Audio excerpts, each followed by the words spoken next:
Je dirais que ce qui coule dans ses veines à Nathalie, c'est peut-être la beauté. Et l'environnement, ça vient avec la beauté. Mais Nathalie, elle a commencé sa carrière professionnelle aux Amis de la Montagne. Elle était la première coordonnatrice de cet organisme qui s'occupe de la protection, de la mise en valeur du Mont-Royal.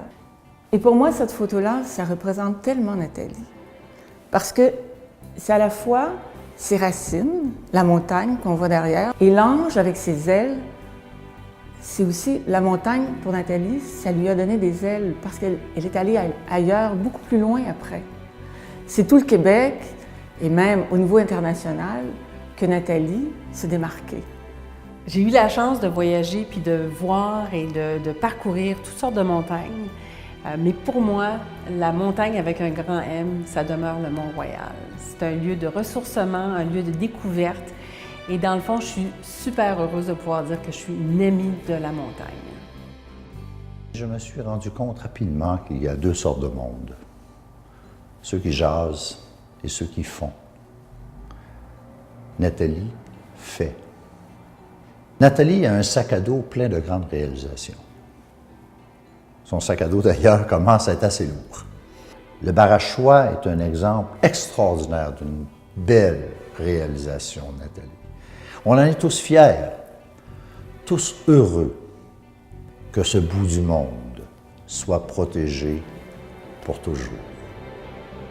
Moi, j'ai découvert le Barachois de la Malbaie en parlant puis en partageant du temps avec des ornithologues, des géologues, des chasseurs, des pêcheurs, des résidents de la région.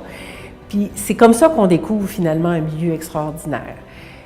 Mais c'est de savoir aussi qu'après, tous ces gens-là se rallient derrière une cause et que tous ensemble, on est capable de collaborer puis de s'assurer que la conservation d'un lieu aussi unique que le Barachois puisse prendre forme.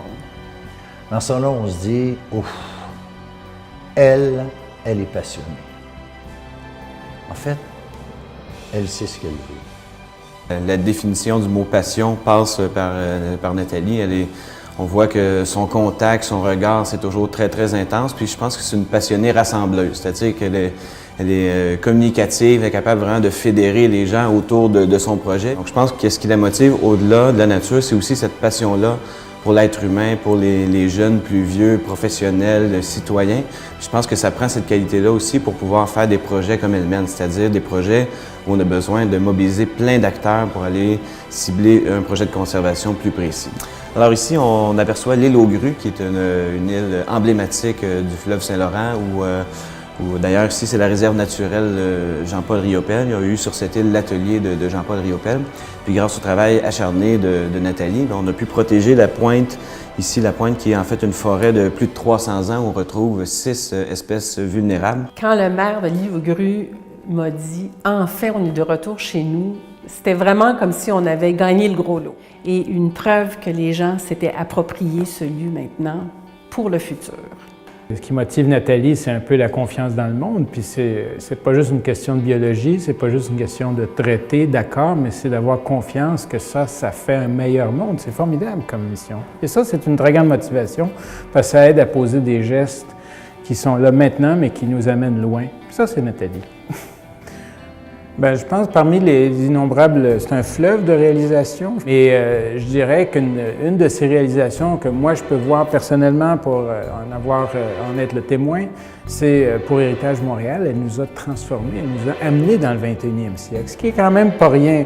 Et on imagine quelqu'un qui est beaucoup engagé dans l'environnement, donc les espaces naturels, les écosystèmes, cette partie de l'avenir du monde et de l'actualité, mais aussi son engagement pour la ville, pour les quartiers. C'est une vue de McGill College au centre-ville de Montréal. C'est une photo qui ramasse beaucoup de choses. En apparence, elle est assez froide, mais quand on se promène dedans, comme quand on se promène dans la ville aux petites heures du matin ou un peu plus tard, on se rend compte qu'il y a beaucoup d'humanité, beaucoup de la nature humaine et la nature urbaine sont ensemble.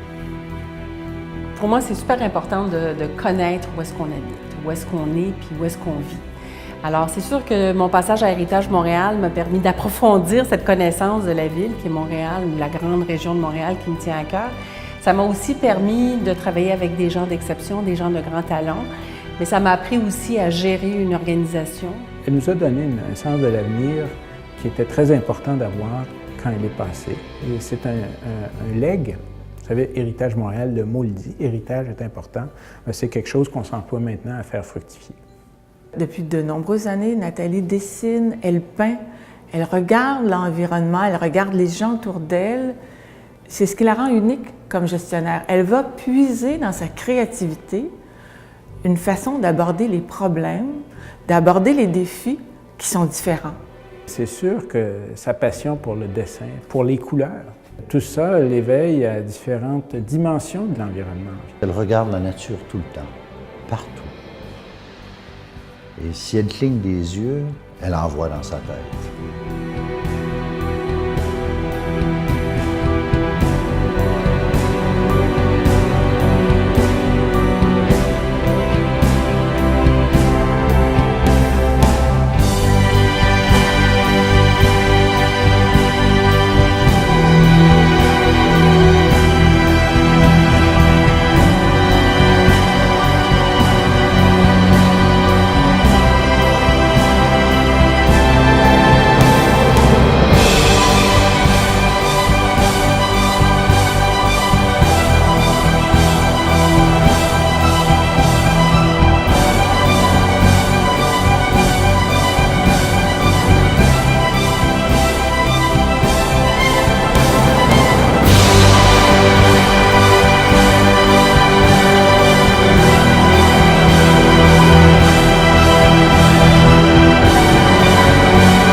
J'aime vraiment beaucoup les fleurs.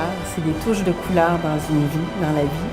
J'aime particulièrement l'iris versicolore. C'est une fleur que je trouve magique parce que ses couleurs sont intenses. C'est une fleur asymétrique. Ça veut dire que dépendamment de par où on la regarde, on la voit autrement, elle se révèle autrement, puis on découvre toujours quelque chose de merveilleux. Merci à vous, au plaisir. Rêver, se lever et agir. C'est exactement ce qu'elle fait.